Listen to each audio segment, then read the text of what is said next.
All right, now I've got a pan of mud. It's pre-mixed joint compound. You can get it at Lowe's, Home Depot, or any hardware supply store. I have a 12-inch knife and a 6-inch knife. The 6-inch knife is for getting in the corners, touching up nails, doing any kind of touch-ups. But I'll be solid coating all the big parts of the wall, the long parts of the wall with a 12-inch knife.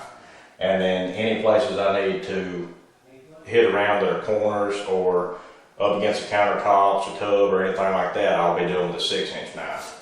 Now what I do is take the 12-inch knife, I'm going to put mud on it. Now I know it takes skill to actually be able to do this and make it look good, but in solid coating it's not that bad at all.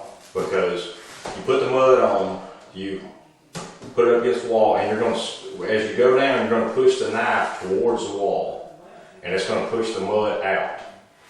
So you're going to start out with the knife up against the wall like that, and as you go down, you're going to be pushing the knife down like that, and it pushes the mud out. As the gravity is pulling the mud down, of course, you're going to be pushing it out. So you'll just have to do it a few times and see exactly what I'm talking about as the mud squishes out as you pull the knife down. Once you put the mud on, you can put a few strips on here. All you do now is go back and wipe the mud off. With the solid coat, you're just going back and just scraping the mud back off. You're going to have places that where the blisters were, or there's bumps or whatever, it's going to look real bumpy. You can go back, if it looks bumpy one way, you go back the other way, and it's still going to be there. That's why you put 2 or 3 coats on of solid coating. So the second coat that I put on over this will fill that space in even more, and possibly the second coat will be all that's needed. Sometimes you'll need the third coat.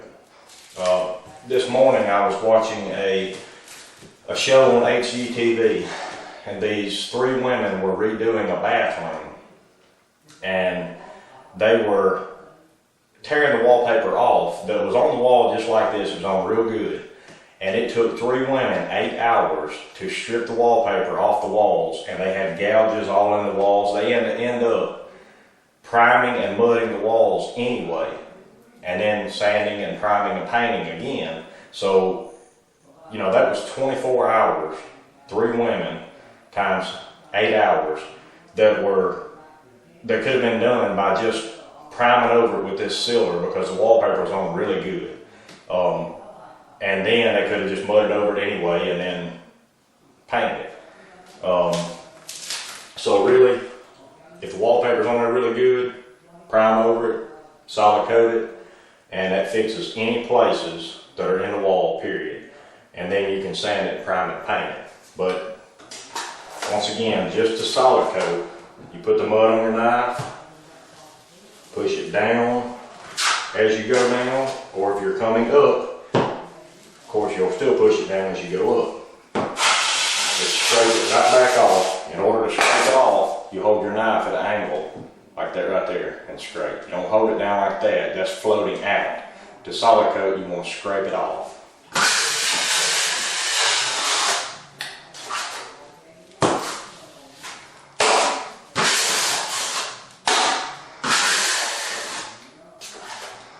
And we have some towel racks here. In order to do around the towel racks, make sure any loose stuff is scraped off so it don't come off as trash in your wood. Gonna put mud around this, 4 corners, and then just as you put the mud on, you'll go back and scrape it off. Just like you did on the whole wall. You'll do it for corners and everything. Any places, any gouged places you see, you can always go back. If you have a big gouged place you want to leave more mud on, dab the mud on it, scrape it back off again, and that will fill it in even more. So any real bad places that you have, like these blisters over here that I showed you a minute ago, you can go ahead and put just dab mud on them and then go ahead and scrape them off. Now, when you let those set for a little while you're doing the rest of the walls, it'll dry enough for you to go on back over, and that'll leave a double coat at once.